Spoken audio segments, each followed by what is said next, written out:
With there potentially being heat on MJF and AEW and more, this is Wrestling Rambles. My name is John, and you're watching the Wrestling Report. Before we move on, make sure you subscribe to Wrestling Rambles with notifications on, and don't forget to like the video.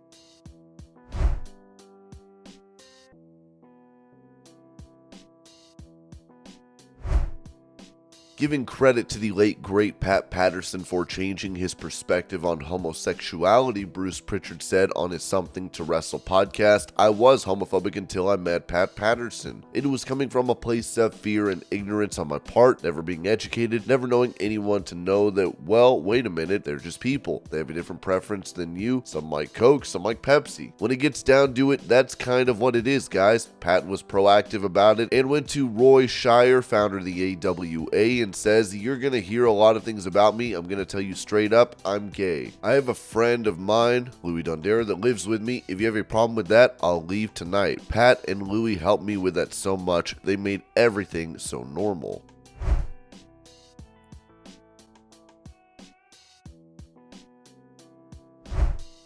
Mentioning why he no longer gives advice to young wrestlers, Ric Flair told KARE11, "I don't really do that too much anymore because if you want to know the truth, and it's sad, but I think it's the same way in not just wrestling, but in other sports. The kids, the younger generation looks more at what the fans are saying, social media, and they are sensitive. Everybody is sensitive and it's hurtful, but I quit giving advice when somebody asked me something and then I saw them walk over and ask someone 20 years younger the same question. I'm only going to tell them once. If they ask, and they really don't ask. People still ask me to watch their match and give my critiques. I do that. I'm delighted when someone asks me that. Someone just asked me last week. I love to help them out. I've had so much experience and wrestle so many different personalities, different body types, different styles, and I'm honored when they ask me that, and I like to give them advice."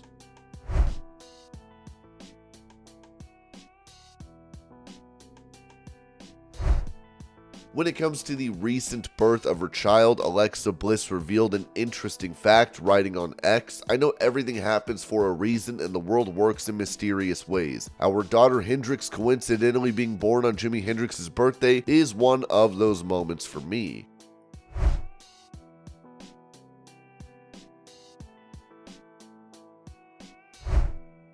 Online, AEW star Harley Cameron posted a photo showing herself on the cover of a magazine as she wrote, "This fitness girl is all elite. Thank you for having me on the cover for a second time at Fitness Girls."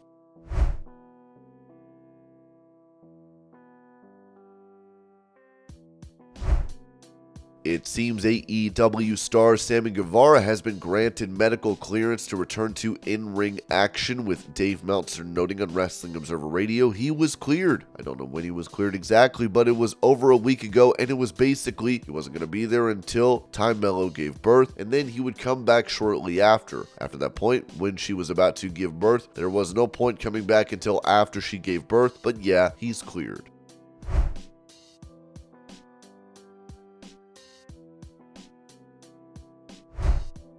Following Adam Copeland's F-bomb on AEW Dynamite, the company could be facing consequences, as it was said on Wrestling Observer Radio that then Copeland told Christian to go F yourself, but you know, that freaking guy on the button. Oh, bad day for him. Not only in the States this went through, but it went through every place in the world that went live, and a lot of these places like Canada, it's not a good thing.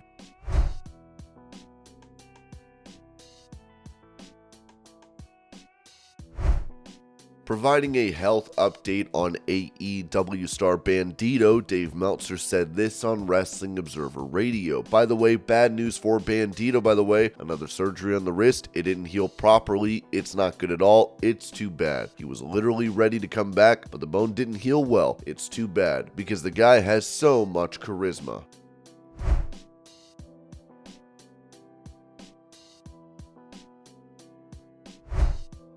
Going over an offer that Will Ospreay received prior to his signing with All Elite Wrestling, PW Insider reported while Ospreay signed a multi-year deal with AEW, Impact Wrestling was very much in the running to land Ospreay and made what sources close to the situation have described as a fantastic, massive offer to the British star. One Impact source conceded it was likely the largest offer to a single star since Anthem took over ownership of the company, admitting it was a 7-figure level offer. The same source noted that when Ospreay worked the recent Chicago weekend events, he seemed to be having such a great time. Several talents assumed he was coming in full-time next year, especially when he cut a promo about wanting to compete in a TNA ring.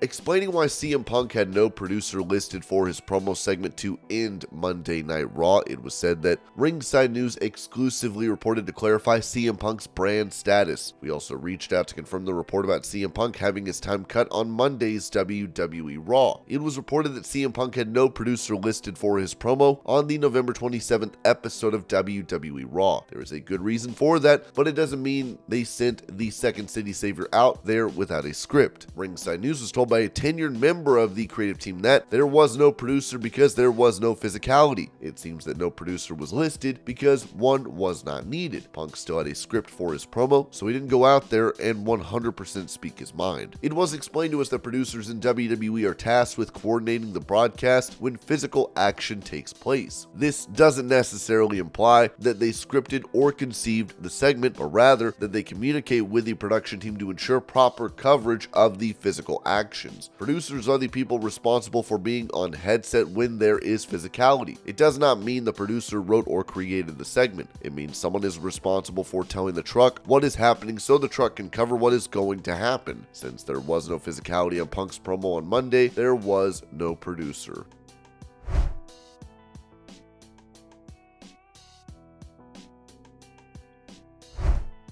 For his thoughts on CM Punk's return to WWE at Survivor Series, AEW commentator Jim Ross said on his Grilling JR podcast, "It was a perfect booking decision. It was a great creative move. The pop was sustained chaos. I guarantee you there's a lot of AEW fans that went to Survivor Series. They're wrestling fans. They don't have this brand BS where I'm only going to support one brand. So you must not really be a wrestling fan then, right? How could you be a wrestling fan and not be happy for the success of others within your industry? I don't get it." So anyway, it was great booking, good judgment by Paul Levesque. It was the perfect end to the show. Phil's a friend. I didn't always agree with him, and I certainly agreed with him more than not on some of his issues. I don't know, man. He's just a friend. I'm happy for my friends that find success in their chosen vocation. I wish him the best of luck on his journey. I don't agree with all that went on with him. I think he could have handled it a little differently, as probably everybody could if you go back and look at it in hindsight, but the bottom line is he left, and he was a great get, timely, and I loved the surprise.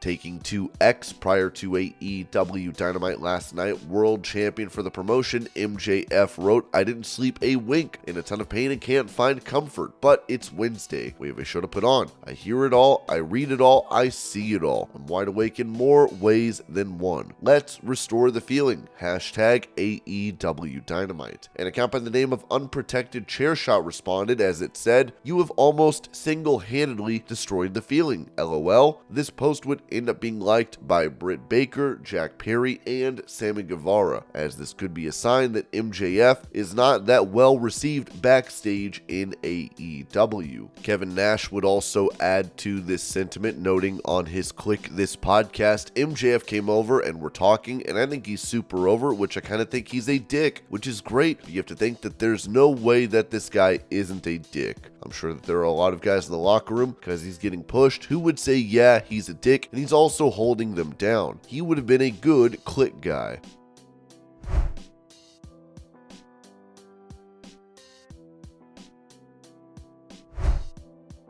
Announcing upcoming appearances for Roman Reigns on SmackDown, WWE wrote on their official X account, just announced tickets on sale now to acknowledge your tribal chief at WWE Roman Reigns live at SmackDown at Heyman Hustle, December 15th, 2023, Green Bay, Wisconsin, January 5th, 2024, Vancouver, British Columbia, January 19th, 2024, Atlanta, Georgia.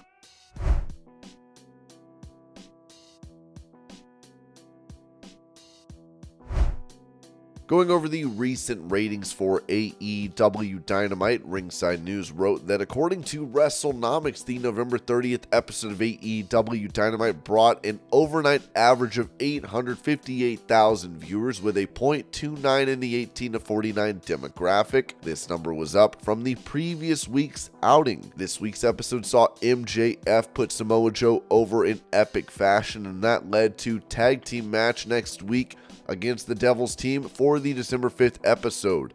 Adam Copeland also dropped the F-bomb during a promo, something that may get AEW in trouble with their networks. They also had even more matches in their Continental Classic. The November 22nd episode of AEW Dynamite brought in an average of 845,000 viewers with a .26 in the 18 to 49 demographic. That number was up a bit from the previous week's average. The November 15th episode of AEW Dynamite brought in 823,000 viewers. They also pulled in a .28 in the 18 to 49 demographic. The viewership number was up from last week's average for the Full Gear Go Home episode.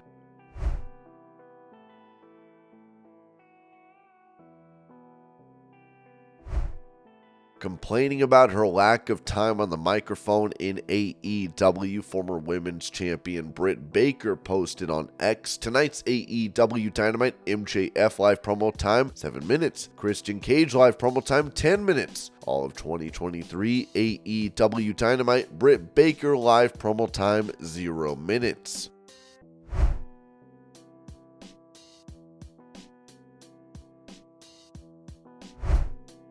Taking to Instagram, Serena Deeb would address her health and rumors of having backstage heat in AEW. Hi everyone. Recently I've had a lot of people asking me where I've been and why I haven't been wrestling, so just wanted to share with you today a little bit about what's been going on with me. Since last October, I've had a series of 3 unprovoked seizures.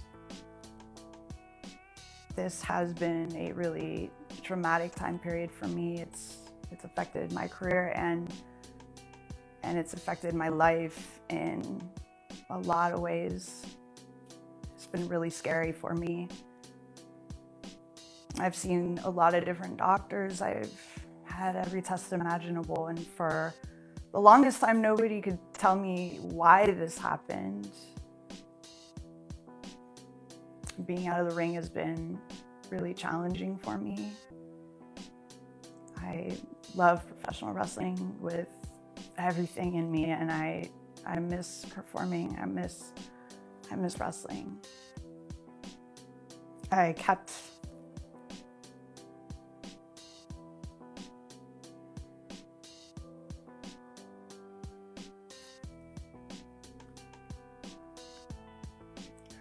kept this very private, and then I started learning more about seizures and how much more common it is than I ever realized how many people experience seizures. And I just have so much empathy. I know how scary it is, and I just want to send the message that I'm not alone, and there is always light at the end of the tunnel. I want to encourage you. And a big reason why I wanted to talk to you today is because I do have some news, and it's really good news. It's great news. I saw my neurologist recently and he told me that I've recovered, I'm healthy, and I am officially cleared to wrestle. That means I am ready to return. Hopefully the next time you guys see me, I'll be in the ring doing exactly what I do best. And I can't wait to wrestle. I can't wait to show you exactly what the professor, what Serena Deeb is made of. Thank you so much for your time. I appreciate and love every single one of you. Much love.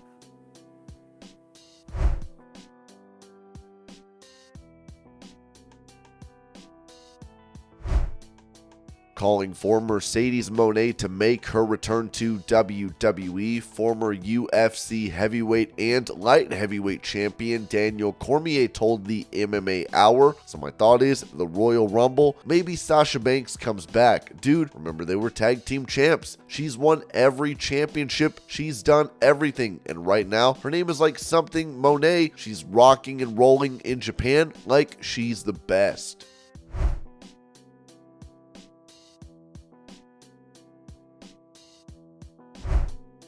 Speaking about the return to WWE for CM Punk, Shawn Michaels told the Cheap Heat podcast, stories like this are always fantastic, even if they're controversial. That's part of what makes them fantastic. And so look, there are times, I don't always know what's going on, truth be told. I don't think sometimes they know what's going on, but that's what makes unpredictability just that unpredictable. That's what makes this job so fantastic and so unique, unlike anything else.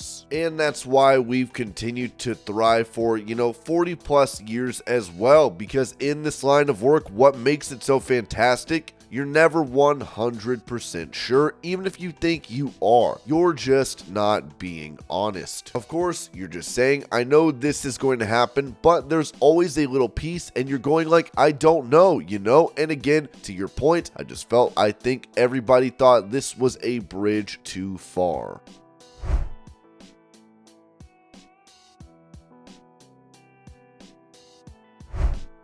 With QT Marshall announcing his exit from AEW, which will be in effect after this year, this was said regarding his future. Fightful spoke with MLW sources that immediately indicated interest in Marshall, saying that they were surprised he was hitting the open market. We're told that Major League Wrestling is planning to communicate with Marshall and wants him to work both in and out of the ring. Ringside News added that it was reported that MLW is currently undergoing a front office overhaul, with several positions being restructured, some of which were previously held by Marshall during his time at AEW. Marshall is regarded by MLW as a versatile talent, both inside and outside the ring. It was also noted that QT Marshall also has several pushing for him within WWE for a variety of roles, which is to be expected.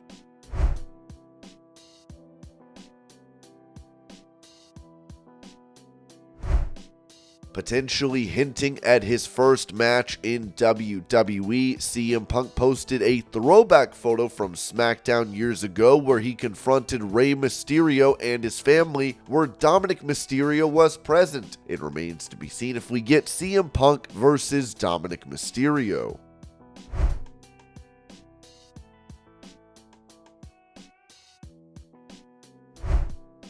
Revealing that WWE is hoping for a dream match for CM Punk, it was reported that Fightful Select has learned that upon CM Punk's return to WWE this past Saturday, there were several in the company pushing for the possibility of CM Punk to take on Stone Cold Steve Austin. So much so that we're told that Punk had even had discussions about the possibility. As of now, we're told many in WWE are hopeful and even optimistic that the match match could finally be put together. One source in the company had indicated that many ideas have already been floated between CM Punk and WWE. We have not heard how far along in talks, planning, or pitches that this is, but that if all went well, the ideal scenario would see Punk flying to Austin to go over ideas. One source indicated that while that is the ideal scenario, there's a lot to get through first. Those close to Austin say that they've never heard him mention any personal issues that the two would need to get over, and actually indicated that they drop messages to each other a couple of times a year or so. And this was your pro wrestling news update. I hope you're all having a great day. Thank you so much for watching, and I will see y'all later.